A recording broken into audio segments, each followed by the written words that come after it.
Shalom à tous, Baruch Hashem. On a le sroud de reprendre l'écouter Moran, Torah 38, Kamatov Hashem, Ezetov Hashem. Donc, on est à la fin de la Haute Vav. Donc, on rappelle brièvement un peu le chemin de la Torah qu'on a parcouru. Donc, Rabbeinu nous a expliqué dans cette Torah comment arriver à être attaché à Hashem, à être Bidvekut à Kadosh Baruch Hu. Que l'essentiel, c'est qu'on doit toujours vérifier est-ce que je suis attaché constamment à Kadosh Baruch Hu en permanence. On a dit cet attachement à Kadosh Baruch Hu, c'est quoi? Ça représente la lumière des tefilines. Les tefilines, pas au niveau physique, mais au niveau spirituel. Leur sens, c'est l'attachement à Kadosh Baruch Hu dans le cœur et dans la pensée. Et que ça passe par la réparation de la parole. Tant qu'on dit du mal, tant qu'on méprise, tant qu'on fait des reproches, on a vu ça, c'était le début de la Torah, c'est impossible d'être attaché à Kadosh Baruch Hu. Hachem nous a créés par la parole. Et nous, si on veut s'attacher à Kadosh Baruch Hu, il faut qu'on répare notre parole. Là, je retrouve la page ici. Voilà. Il faut qu'on répare la parole, d'accord? Et donc, ça passe déjà. Première chose, si tu veux t'attacher à Kadosh Baruch Hu, réparer ta parole. Arrêtez de voir du mal chez les gens, arrêtez de dire du mal aux gens, même si tu penses que c'est le Hémet. Prends la vie, il faut étudier la Torah la nuit. Il faut remonter la parole à sa réparation, à la vérité. Il faut étudier la Torah la nuit. C'est quoi la nuit? C'est quand ça va pas. C'est pas forcément la nuit à minuit. C'est quand c'est la galère, quand on n'a pas envie d'étudier parce que la vie, elle est pesante, la parnassa, le shlam bayit, la santé, peu importe, et qu'on s'arrache à venir étudier. Ça s'appelle étudier la Torah la nuit. Ça attire un flux de chesed, ça attire un flux de bonté qui va amener les paroles de vérité, qui va nous ramener en fait une réparation dans la parole. La Torah, c'est la parole d'Hachem. Ça va nous réparer notre capacité de parler à Kadosh Baruch Hu. Et le fait d'étudier la Torah dans l'oppression, dans l'obscurité, eh ben, ça va nous permettre, eh ben, au final, après, de pouvoir parler à Kadosh Baruch Hu sincèrement dans notre Idbo des doutes. D'accord? Et quand on va faire Idbo des doutes après, quand on va faire Idbo des doutes, Boker Tov, Rabbi Ilan, quand on va faire Idbo des doutes, eh ben, on va parler avec le cœur, c'est les tefilines du cœur. Ça, c'est la dimension du cœur. On va parler avec le cœur, on va parler avec sincérité à Kadosh Baruch Hu. Et c'est quoi cette sincérité? C'est qu'on va se rendre compte, au lieu de voir maintenant, on ne parle plus sur les gens, au lieu de voir les gens et de parler sur les gens, je me rends compte de ma petitesse à moi, je me rends compte de mes erreurs à moi, de la grandeur d'Akadosh Baruch Hu, d'accord, et comment j'ai pu fauter envers Akadosh Baruch Hu, je me remplis de honte. Et cette honte-là, c'est elle qui est purificatrice. La honte, c'est elle qui est la capara des averot, et c'est ça qui va faire la lumière des tefilines de la tête. On a dit que la tête, c'est là où il y a les fautes qui se marquent sur le front, mais une personne qui fait teshuva, eh ben, ces fautes, elles s'enlèvent, et sur le visage d'une personne, on va avoir après de l'humilité, on va avoir une crainte, et même en voyant un homme, tu vas pouvoir savoir s'il a de la crainte en lui ou pas, s'il a de la crainte d'Hachem, comment. Que quand tu vas le voir, c'est marqué quoi? Les tefilines, normalement, quand les goyim vont te voir avec les tefilines, ils vont tous avoir peur de toi. On a dit quoi? Alors, quoi, en Paris, je viens à Paris, je mets mes tefilines sur la tête, c'est bon, je marche dans la rue, je vais être tranquille. Au contraire, tu risques, aujourd'hui, si tu fais ça, tu risques de repartir sans tefilines et la tête au carré. D'accord? Ça dépend de quoi? Ça dépend est-ce que tu as la lumière de tefilines sur toi. C'est quoi la lumière de tefilines? C'est la boucha. C'est la honte. La honte, pas que le bonhomme c'est un misken, etc. Non, la honte d'Hachem. Hachem, il me fait respirer, Hachem, il est partout. Et une personne, à force de faire tchouva, tous les jours, elle fait du beau des doutes, elle arrête de parler du mal sur les gens, elle ne fait pas de reproches, etc. Elle étudie la Torah. Et bien, elle fait le tchouva, elle se purifie. Et qu'est-ce qu'on a dit? Qu'est-ce qui se passe quand on fait tchouva? Quand on a honte, la honte, elle retire le vent de folie qui était rentré à l'intérieur de nous. On a plus conscience d'Hachem. Hein, la tchouva, elle retire les écrans que la faute, elle a mis. On a plus conscience d'Hachem. Ouais, plus j'ai conscience d'Hachem, plus j'ai honte de ce que j'ai fait, plus ma tchouva est sincère. D'accord? Et donc après, quand tu as honte, eh ben, en fait, sur toi, tu as la lumière des tefilines. Et les goïms, quand ils te voient, et les gens, quand ils te voient, ils ont peur parce qu'ils voient la lumière d'Hachem sur toi. C'est pour ça que les tzadikim, quand tu les vois, tu as une crainte qui vient sur toi, tu as une humilité qui vient sur toi. Parce que sur leur visage, il y a la crainte d'Hachem. Il y a la lumière que Moshe il a eue après la faute du veau d'or. Quand la faute du veau d'or, je retrace un peu rapidement ce qu'on a vu, mais la faute du veau d'or, quand ils ont fauté sur la faute du veau d'or, la faute, c'est l'effronterie. D'accord? Une faute, c'est une effronterie. Tu es effronté devant un Kadosh Baruch Hu. Tu crois que tu peux faire ce que tu veux. En plus, un matin de Torah, devant un Kadosh Baruch Hu, sous la choupa, au moment du mariage, etc. L'effronterie. Où est-ce qu'elle est partie, la lumière qu'ils avaient de l'Israël, de la Yerat Hashem? Elle est partie chez Moshe Rabbeinu. Son visage est devenu lumineux. Personne ne pouvait le voir à Moshe Rabbeinu. Parce que toute la crainte du Ham Israël, elle est venue sur Moshe, que Moshe, lui, c'était l'homme le plus humble de toute la terre, qu'il avait cette honte énorme devant un Kadosh Baruch Hu. Ok. Et donc, on a vu qu'avec Caïn, ce qu'on a vu avec Adam Arishon, avec Caïn, Adam Arishon, quand il a fauté, il a été renvoyé du Gan Eden. Pourquoi? Parce que le Gan Eden, on a vu, c'est justement cet attachement à Kadosh Baruch Hu qui est dans la dimension de la boucha, de la honte devant Kadosh Baruch Hu. Caïn, qu'est-ce qui est marqué sur Caïn? Lama naflu panecha. Pourquoi tu as perdu ton visage? Pourquoi ta tête elle est tombée? Pourquoi tu es triste, Caïn, après la faute? Ken? Pourquoi il a fauté Caïn? Rappelez-vous, on a dit pourquoi il a fauté? Pourquoi il a fauté? Qu'est-ce qu'il a fait avec Caïn? Il a amené des psolettes. Il a amené un sacrifice de déchets, de détritus, etc. Il dit Rabbi Nachman, c'est quoi les psolettes? C'est Pédépléim, ce qu'il dit à Rabbi Nakadosh. C'est quoi le psolette qu'il a amené, les déchets? C'est qu'en fait, son gamme, son erreur à Caïn, c'est qu'il voyait le psoul dans chacun. Psolette, ça vient du mot psoul. Anthony, tu veux que je mette le téléphone ici? il voyait il voyait le psolète. C'est quoi le psolète? Psolète, c'est les déchets, ouais. Le psolète, c'est vient du mot psoul. Caïn, il voyait que le mal chez les gens. Il voyait que ce qui n'allait pas. Le psoul, c'est que les défauts. Ils étaient six sur terre. Il y avait son père, sa mère, Adam et Chava. Il y avait Evel, Caïn et trois sœurs. Deux jumelles. Et il y en a un qui ils sont battus pour une jumelle en plus, qui c'est qui allait voir la troisième sœur. Ils étaient six. Dans six êtres humains, qu'est-ce qu'il faisait? Il voyait que le mal. Parce que lui, il est venu, on a dit, du côté de la Zouama de l'union qu'il y a eu entre Chava et le serpent. Et lui, il a été imprégné de ce mal-là. Et du coup, il était déjà incliné vers le mal. Il devait réparer ça. Mais lui, qu'est-ce qu'il voyait? Il voyait que le psoul chez chacun, que le défaut chez chacun. Et du coup, au final, c'est ce qui l'a amené, au final, à trébucher. Et qu'est-ce qu'il lui dit à Hachem? Pourquoi ton visage il est tombé? Pourquoi tu es triste? C'est quoi ton visage il est tombé? Tu as perdu la lumière de Tfilin. Tu as perdu la lumière de la Gdusha. Tu as perdu la lumière de l'attachement à Kadosh Baruch Hu par ta faute. Et il a été renvoyé du Gan Eden. Et on s'est arrêté ici. Il était renvoyé du Gan Eden. C'est quoi Gan Eden? Parce qu'on a dit que celui qui est effronté, c'est marqué dans la Mishnah, Aspanim la Gehinnom, celui qui est effronté, c'est l'enfer pour lui. Et celui qui est Bochet Panim, les Gan Eden, celui qui a la honte sur le visage, c'est le Gan Eden. C'est pas genre tu es effronté, tu vas aller en enfer et tu as la honte sur le visage, tu vas être dans le paradis. Non, c'est que quand tu es effronté, tu vis en enfer. Tu te détaches d'Hachem. Ton effronterie te détache d'Akadosh Baruch Hu. Tu as perdu la lumière de Tfilin, tu as perdu l'attachement à Akadosh Baruch Hu. Tu peux fermer, tu peux pas sortir là-bas et fermer. Tu as perdu l'attachement à Akadosh Baruch Hu, et à ce moment-là, tu te retrouves, c'est une forme de Gahava, tu es dans un enfer sur terre. Par contre, une personne qui est dans Bochet Panim, qui est dans l'humilité, dans la honte sur le visage, parce qu'il a conscience d'Akadosh Baruch Hu dans sa Emouna, lui, il est, qu'est-ce qu'il dit la Pirkei Avot, au Bochet Panim, les Gan Eden. Celui qui est dans la honte, parce qu'il fait tchouva tous les jours, lui, il vit dans un paradis, parce qu'il est attaché à Akadosh Baruch Hu. Il a forcément la Seta Deshmaya. On reprend dans les mots, venez, on reprend dans les mots. On va reprendre au niveau de Caïn. Le paragraphe où c'est marqué Ve'ita. Vous l'avez le paragraphe de Ve'ita? Ve'ita Bamidrash. Ouais. À la fin de la haute vav, juste avant la haute zaïn. Ve'ita. Donc c'est marqué dans le Midrash Tanchuma, Ken, que après que Caïn il a tué. Donc il a eu une forme de tchouva. On va voir que Caïn, cette tchouva n'était pas complète. Il a eu une forme de tchouva, mais qui n'était pas complète, Caïn. Il a fait le tchouva par crainte.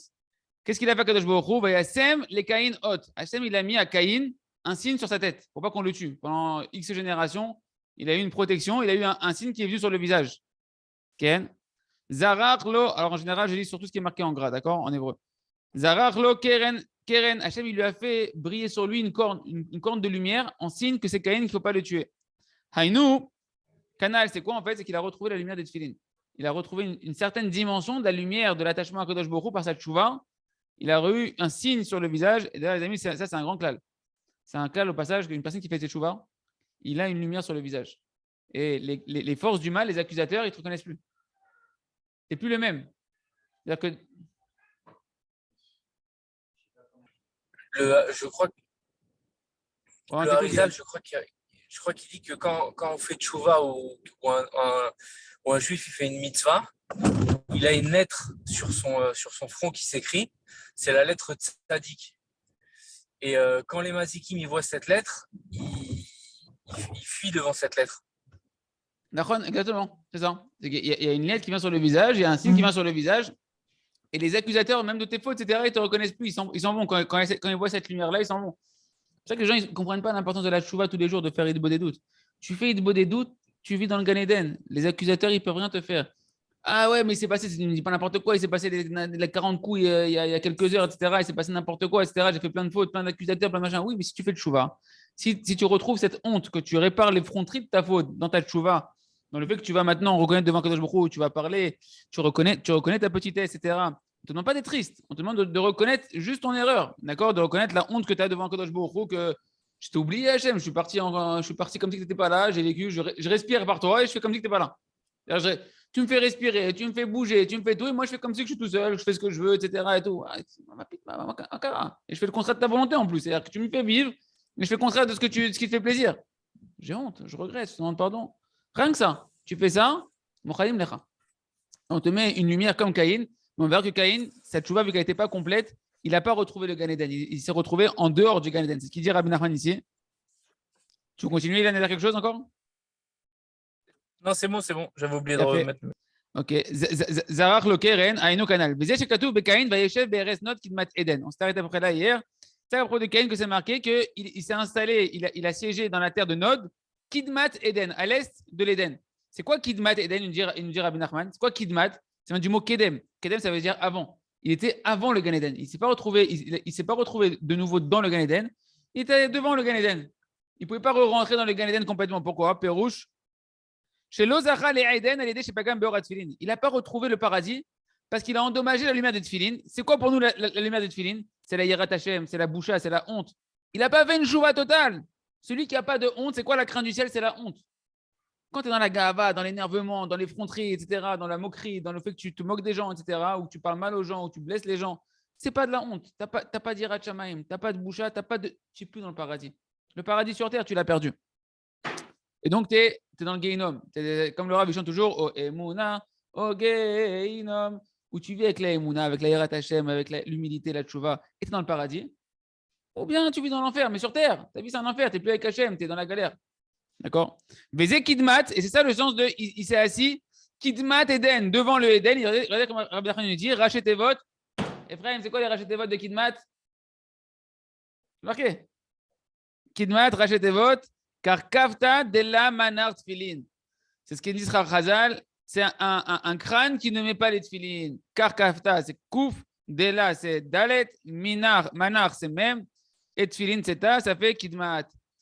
Il s'est retrouvé devant la porte du paradis. Pourquoi? Parce qu'il était comme un cerveau qui ne met pas de tfilin. Ça veut dire quoi? Il n'y avait pas de tfilin à l'époque. La lumière des tfilin, elle n'est plus sur lui. Il n'a pas retrouvé la boucha de sa faute. Il n'a pas fait une chouva totale. Donc, vu qu'il n'a pas la boucha, il n'a pas la honte, il n'a pas la tchouva sur lui, il n'a pas la crainte du ciel, il n'a pas le paradis. Le paradis, c'est la crainte du ciel. Ah voilà, il a fait. Alors, c'est ce qu'on va voir tout de suite. D'un côté, tu me dis qu'il n'a pas fait de tchouva. D'un côté, tu me dis qu'Hachem lui a mis une lumière sur le visage. Alors, il a retrouvé la lumière des tefilin, je comprends, il a mis un signe sur le visage. Alors, c'est la suite du Rav Arush. Je vais le lire cette fois-ci directement dans les mots en hébreu. Yesh le'ahir, shebatrila rabbeinu darash talmidim vayasem Hashem lekaim hot. On a dit au début qu'Hachem il a mis sur Caïn un signe. Pérouche, Hachem erzer lekain takeren. Hachem il lui a ramené cette lumière des tefilin. Vayimken caché. C'est compliqué. Tu vois qu'au final, il est marqué qu'il n'est pas retourné dans le jardin d'Éden. Normalement, il a retrouvé la lumière des tefilin, il a fait tchouva. Alors, il a retrouvé la lumière des tefilin ou pas?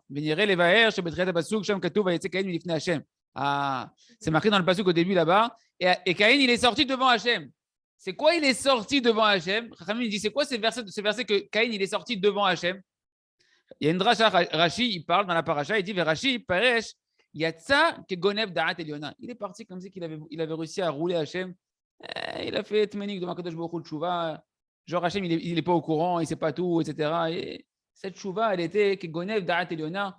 Quand toi, tu sais, les gens, ils viennent, ils disent moi j'ai honte, je ne parle pas à Hachem, je ne fais pas de Tshuva, etc. Mais tu crois Hachem, il ne sait pas. Tu crois Hachem, tu vas lui apprendre quelque chose que tu vas faire Tshuva. On veut juste que. Tu sais à quoi ça sert la Tshuva? Moi, je parle avec mes enfants, même Hachem, il sait tout de toute façon, etc. Et tout. Ouais, mais il y a un truc que toi, tu ne sais pas. C'est que tant que tu ne parles pas à Hachem de ta faute, tu n'as pas honte de ta faute. Hachem, il s'en fout, il sait très bien ce que tu as fait, mais il veut que tu viennes raconter, parce que quand tu vas raconter, tu vas prendre conscience. Et cette conscience que tu vas retrouver, c'est la réparation de ton inconscience qui est la faute. La faute, c'est de l'inconscience d'Hachem. Le fait de raconter verbalement à Kadosh Baruch Hu, de venir devant Hachem, tu reprends conscience. Ah, non, j'ai pas envie, ça me fait honte. Et c'est ça la purification, c'est la honte. Tu sais, mon fils, il me dit, non, pas moi, j'ai honte de dire Hachem et tout. C'est ça ta capara. J'ai honte d'aller lui dire pardon au Moré que j'ai mal parlé. C'est ça ta capara, c'est d'avoir honte. C'est d'avoir honte, mais une honte positive, pas une honte destructive, une honte qui répare, qui nettoie. Oui, tu veux dire quoi? Alors, pour le coup, est-ce qu'il aurait dit à Hachem, mais sans avoir honte? Parce que c'est quoi ça, teshuva? Ah voilà, Pérouche, chez Olo, Shabit Tshuva, Shlema Vamitit, Belachen, Olo Zachal et Boucha Poal, chez Zochinla, Rak Aïdet Tshuva Bifniniot, chez Azboucha Nikeret Gam Bechoseniot, et là, Ushav Rak Mitor Yirat Aonesh. Il est revenu que par crainte de la punition. C'est pas, il n'a pas la conscience d'Hachem, de son père qu'il aime, qu'il vient de tuer son frère. Et il est là juste, j'ai compris, je suis en train de me faire ratatiner, je vais me faire atomiser. Ok, Mechila, laissez-moi tranquille, laissez-moi partir. Okay, ça suffit, comme bien sûr, c'est une forme de choix. Mais tu ne retrouves pas le paradis. Tu ne retrouves pas l'attachement à Kadosh Baruch Hu. Tu ne retrouves pas la Seder Ishmaïa complète d'être avec Kadosh Baruch Hu. D'accord? C'est pour ça. Par crainte. Ouais, la chouva par crainte, elle transforme les fautes volontaires en fautes involontaires. Mais la teshuva par amour, c'est celui qui fait teshuva tous les jours, celui qui fait idboyut tous les jours. Le Rav s'appelle teshuva par amour, que dans les beaux jours comme dans pas que dans les mauvais jours. Nous, en général, on fait teshuva quand ça va mal. Quand tu prends une kleha, qu'est-ce que j'ai fait? Oh là, je suis en train de me faire défoncer et tout. Mechila, mechila, mechila. Celui qui fait teshuva tous les jours, même dans les beaux jours, c'est vrai qu'il fait teshuva tous les jours par amour, ses fautes, elles se transforment en mérite. C'est pour ça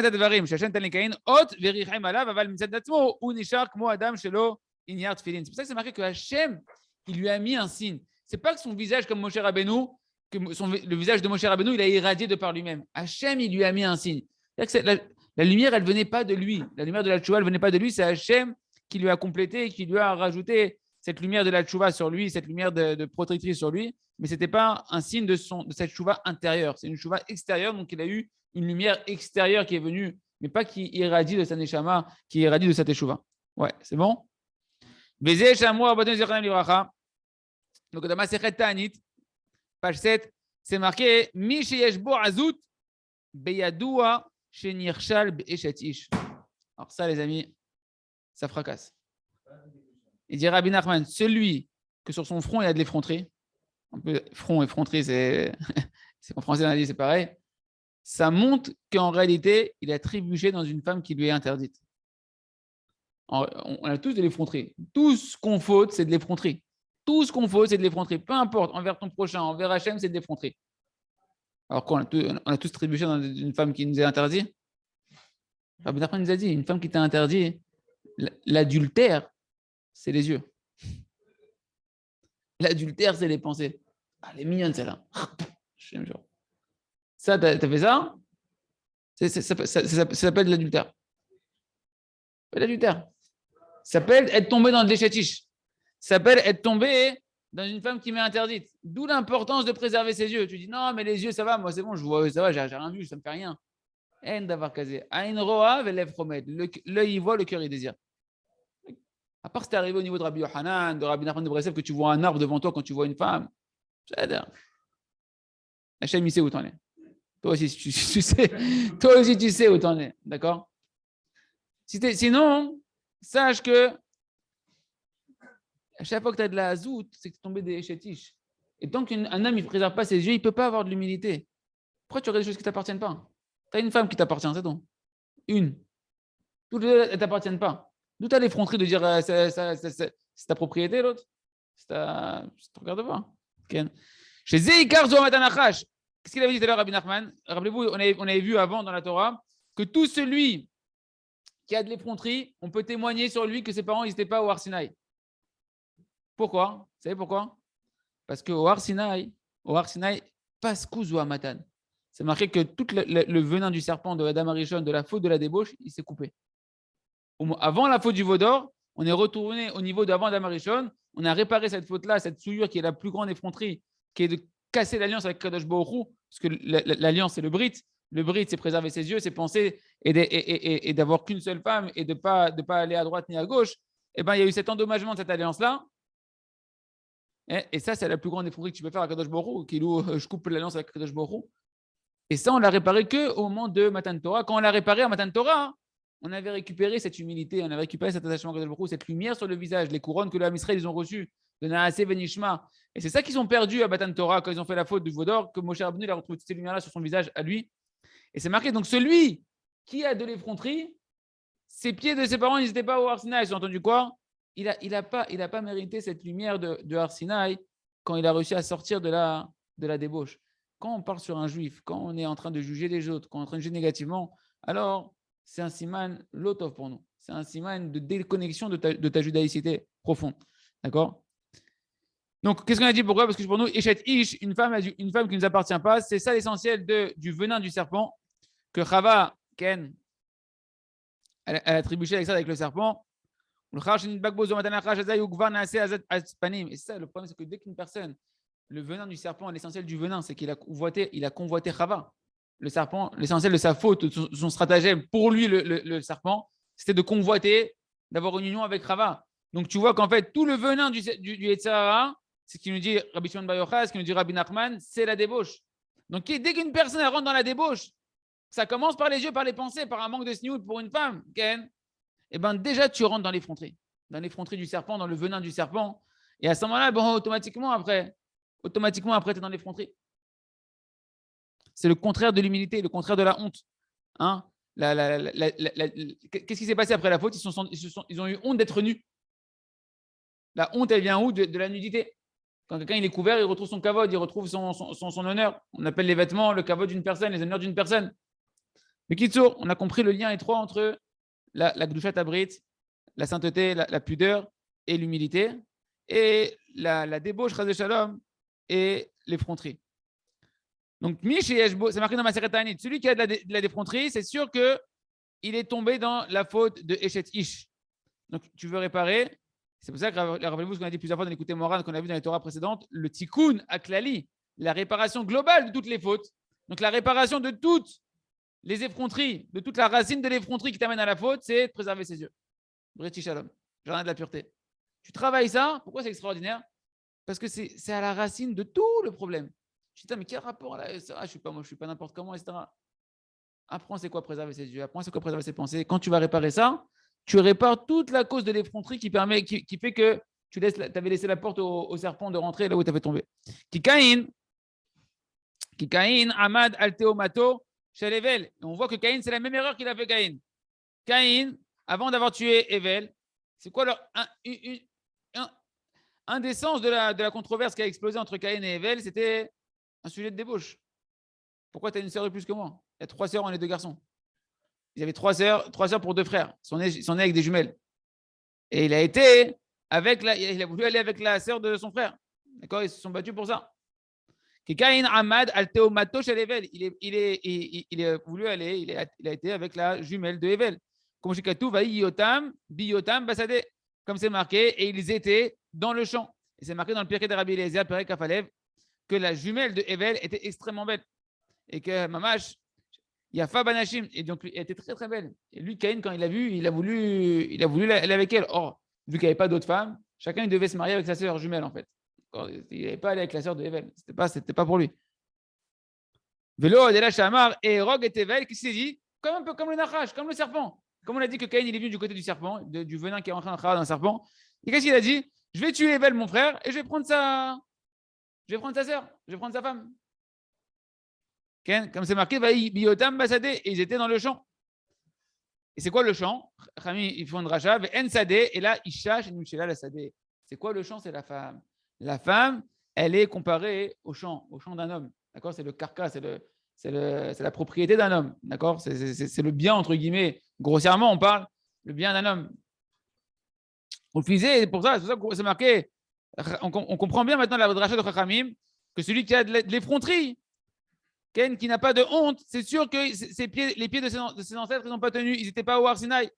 Parce que le Ham Israël, au Har Sinaï, ils ont mérité quoi? La ira, la crainte du ciel, de sortir de la débauche. Comme c'est marqué, pourquoi je vais vous donner la Torah? C'est marqué, Ba'avour, tiye yirato al panechem. Je vous ai amené au Har Sinaï, je me suis dévoilé à vous sur le Har Sinaï pour que vous ayez ma crainte sur votre visage. C'est quoi ma crainte sur votre visage? C'est la honte. Que vous ayez cette honte de la conscience d'Akadosh Baruch Hu sur votre visage. Mais Israël, chez Amdou al Har Sinaï, pas Kazo Amatan. Oui, mince, on ne l'avait pas vu, en fait, c'était aujourd'hui qu'on le voit. Et Israël, qui se sont tenus sur Har Sinaï pour recevoir la Torah, eh ben, c'était arrêté. Le venin de la débauche, il s'était arrêté. D'ailleurs, les amis, c'est pour ça que nous, le Ham Israël, les hommes, qu'on est retombés dans la faute du veau d'or, on est retombés sous l'influence de la débauche, mais les femmes, qui elles n'ont pas participé à la faute du veau d'or, de manière globale, une femme, elle n'a pas la même ta'ava qu'un homme, elle n'a pas le même désir de pulsion qu'un homme. Une femme, c'est pas du tout comme un homme. Hein, celui qui a un tout petit peu fait attention, c'est pas du tout comme un homme qui est marié, il voit que sa femme, elle n'est pas du tout malade mentale comme lui, portée sur ces choses-là. Pourquoi? Parce qu'Azo Amatan, le venin de cette faute-là, de la débauche, il s'est arrêté au Har Sinaï. Celui qui n'est pas retombé à Har Sinaï est resté au niveau d'un désintéressement de cette faute-là. Les femmes vont s'unir avec leur mari par amour, pour des choses beaucoup plus spirituelles et beaucoup plus fines et beaucoup moins pulsion animale que les hommes. Mais Israël, chez Amdou al Sinaï, parce que Zomatan, Hanou Zomatan Achash, Ve'akum chez Lo Amdou. Par contre, les goïms, qu'eux, ils ne se sont pas tenus sur le Har Sinaï, Lo Paskazo Amatan, comme c'est marqué dans Masechet Shabbat, page 146, le venin du serpent ne s'est pas arrêté. C'est pourquoi ils sont effrontés et remplis de débauche. Et c'est ça qu'on comprend maintenant dans le verset, qu'on peut être sûr que c'est les pieds de ses parents. Bokatam Etanel, je ne t'avais pas vu. C'est pour ça qu'on peut être sûr que les pieds de ses parents ne sont pas tenus sur le Har Sinaï. Raglé Daïka. Pourquoi on parle des pieds? Il me dit Rabbi Nachman, les pieds précisément. Qui en la em raglaim, comme je katouv, anachash agechoncha teler. Parce qu'ils n'avaient pas de pieds comme le serpent, que le serpent il était puni de quoi? Le serpent par la faute qu'il a fait, d'avoir été avec Rava, d'avoir voulu tuer Adam Arishon, d'avoir amené la mort sur le monde pour pouvoir avoir une union interdite, etc. Et bien on lui a coupé les pieds. Ah, toi qui es dans les fronteries, donc si dans les fronteries, dans la faute du serpent, de la débauche, donc tu as la même punition que le serpent, c'est que tes pieds, on va les couper, sont tenus, les pieds de tes ancêtres n'étaient pas au Har Sinaï. Ça montre qu'il y a eu, il s'est immiscé dans ta généalogie des choses pas normales, d'accord? Que ce soit des non-juifs qui font partie de ta généalogie, que ce soit qu'il y a des choses malsaines qui se sont passées. L'homme Israël, il a vécu, il y a eu des choses dans chaque famille qui sont passées, des choses qui sont passées qui ne sont pas jolies, mais qui montrent que c'est un détachement de l'héritage du Har Sinaï. Comme c'est marqué que tu marcheras sur ton ventre. Les pieds, ça fait référence à la Emouna, les pieds, ça fait référence à la femme, les pieds, ça fait référence au Tikkun Abrit. D'accord? C'est le Yesod. Le pied, c'est le socle, la base sur laquelle le corps il se tient. Le Brit, c'est le Yesod, c'est le fondement, c'est le socle sur lequel toute la Gdusha elle se tient. Il a fait. C'est ça le sens de. Maintenant, on peut comprendre le sens de ce qu'on avait vu dans le verset d'avant. Dans la Torah, on a vu Omdot Ayur Agnu Beshaarech Yerushalayim. Dans Télim, c'est marqué ils se sont tenus nos pieds aux portes de Yerushalayim. Quand on avait dit que les portes de Yerushalayim, c'est la Torah, que par la Torah, nos pieds se sont tenus. Ah, par la Torah! C'est quoi la Torah maintenant? Au Har Sinaï, que tu as reçu au Har Sinaï. Nous, on a dit quand tu étudies la Torah dans la nuit. Ça t'amène des diburim émet qui vont t'amener à la tchouva béhémet, etc., qui vont t'amener à l'humilité, qui vont t'amener à la honte. Par la Torah, Bisharech Yerushalayim, on avait dit Yerushalayim, les portes de Yerushalayim, c'est la Torah, la nuit. Et bien, grâce à ça, Amdot Ayur Raglenu. Ils se sont tenus debout, les pieds. Nos pieds, c'est quoi nos pieds? Au Har Sinaï. On a reçu cette dimension au Har Sinaï. Cette dimension qu'on était au Har Sinaï, qu'on a reçu la honte, qu'on a reçu l'attachement Kadosh Baruch Hu, la Yirat Hashem sur notre visage. Il leur a dit à la Torah, Amchouné Shari Yerushalayim, Yatzanu Mikhilat, Al-Gelchoncha Teler. Et donc, par la Torah qui s'appelle les portes de Yerushalayim, on est sorti de la malédiction de tu marcheras sur ton ventre au serpent. Et on a retrouvé des pieds qui sont tenus sur le Har Sinaï. Parce que par l'étude de la Torah, qui limou la Torah, mafsikin benifradim minazoama. Une personne qui étudie la Torah, mais qui étudie la Torah, l'Eshem Shamaim, ou en tout cas avec une kavana de vouloir étudier la Torah pour se purifier, pour se nettoyer, et ben ça nous nettoie du venin du serpent qui est rentré en nous. Vezé chez Katouv, maintenant on comprend bien ce qui est marqué à propos de Caïn. Vezé chez Katouv, vayasem Hashem le Caïn hot, erzir morao alechem. Quand c'est marqué dans le Zohar, que Hashem il a remis sur Caïn un signe après qu'il a fait sa tchouva. Et Rachid a dit quoi? Il a ramené sur lui sa crainte, la crainte que les créatures vont avoir de Caïn. Il ne faut pas que les gens ne vont pas tuer Caïn, ils vont avoir peur de lui, il va avoir une longévité, etc. Et donc, pourquoi la crainte? Parce que comme il a fait le tchouva, Hachem il lui a ramené la lumière des tefilines qui est la honte, une dimension de lumière des tefilines qui est la honte, et on a dit les tefilines, quand quelqu'un a la lumière des tefilines, on a peur de lui. Donc, le signe qu'il a eu, en fait, c'est le signe des tefilines. Il n'y avait pas les tefilines avant, il n'y avait pas les tefilines physiques. Il a eu une lumière de tefilines pour que les créatures aient peur de lui, qu'elles laissent tranquille jusqu'au moment où il doit partir de ce monde-là, comme c'est raconté dans Bereshit, à la fin de Bereshit. Et donc les animaux, ils ont eu peur de Caïn. Un homme qui fait le tchouva, et ça je le dis souvent à mes enfants, oh, j'ai peur du chien, oh, j'ai peur des abeilles, oh, j'ai peur des trucs, j'ai peur des machins. Comment tu fais de béou dans la forêt? Oh là là, mais il y a des animaux, il y a des trucs. Pourquoi tu as peur? Pourquoi tu as peur des animaux? Les animaux, c'est eux qui doivent avoir peur de toi. Si tu as peur des animaux, c'est que tu n'as pas peur d'Hachem. Si tu fais le tchouva, c'est eux qui vont avoir peur de toi. Ils voient sur toi le Tselem Elohim. Tu es le roi de la jungle. Non, Tarzan, il a peur des animaux? Non, ça ne marche pas cette symbolique. C'est vrai, Tarzan, il crie ah! Si toi, tu cries à Kadosh Baruch Hu, les animaux, ils vont avoir peur de toi, ils vont être détente avec toi, tu vas passer devant des chiens sauvages, ils vont rien te faire. Tu vas même voir, BMS, je t'assure, tu passes devant des chiens sauvages. Tu fais du beau des doutes, tu travailles ta Yirat Shamayim, tu dis Mechila sur tout ce que j'ai fait avec mes yeux, etc. Les chiens, tu vois qu'au bout d'un moment donné, c'est eux qui ont peur. Ils voient que tu n'as pas peur, c'est eux qui ont peur. Je t'assure, ils crient parce qu'ils ont peur. Ils crient parce qu'ils ont peur. Mais toi, tu es tellement dans l'angoisse, etc. Donc toi, tu as peur de lui. Donc il sent que tu as peur, il dit bon, j'ai peur, mais je prends le dessus. Et si tu n'as pas peur, le chien, il s'en va. Si tu n'as pas peur, mais il ne faut pas avoir peur, il faut avoir les Ratachem. C'est ce qu'il a eu, comment il s'appelle? Caïn. Il a eu cette lumière-là que les Baal Chaim, ils ont eu peur de lui. Parce que grâce à la tchouva, tu mérites la crainte, tu mérites la honte. Et c'est ça qu'il a ramené sa crainte sur lui, c'est la lumière des tefilines qu'il a ramené sur lui, qui amène à la crainte de ceux qui ont la lumière d'Hachem sur eux. Ou comme Shekatouv, Verao, Kolame, arrête, comme c'est marqué sur les tefilines, toutes les nations du monde elles vont voir que tu as les tefilines, elles vont avoir peur de toi. Comme Shekatouv, Kattav, Betiouv, Tav, Hashem, Hashem, Kain, Hot. comme c'est marqué dans le Zohar, que lorsqu'il est revenu, Caïn bit Tchouva, bien que c'était une demi-Tchouva, une Tchouva par crainte, Hachem, il lui a mis sur lui un signe. Ce signe-là, Caïn, c'est quoi? Comme c'est marqué, voilà ce que tu disais tout à l'heure, Ilan, ou Peresh Rashi, Chakak Lo Kadosh Baruch Hu, Ot Mishmo Bemitzro. Hachem, il lui a gravé sur son front une lettre d'Hachem sur le front de Caïn, Bemitzro, ou ça encore précisément sur le front. On a dit que les fautes d'un homme, elles se mettent où? Sur le front. On a dit que la crainte du ciel, elle se met où? Sur le front. Et bien là, la tchouva, elle nettoie les fautes sur le front. Il a eu une lettre d'Akadosh Baruch Hu qui est venue, d'accord, qui représente la crainte et qui représente la honte. Yesh leir, il nous dit le Rav, ok, on va s'arrêter là pour aujourd'hui, Vatachem, parce que je voudrais qu'on maintienne les timings pour le programme. Et on reprendra Vatachem ici demain, Vatachem. Chazak, Ve Nitrazek.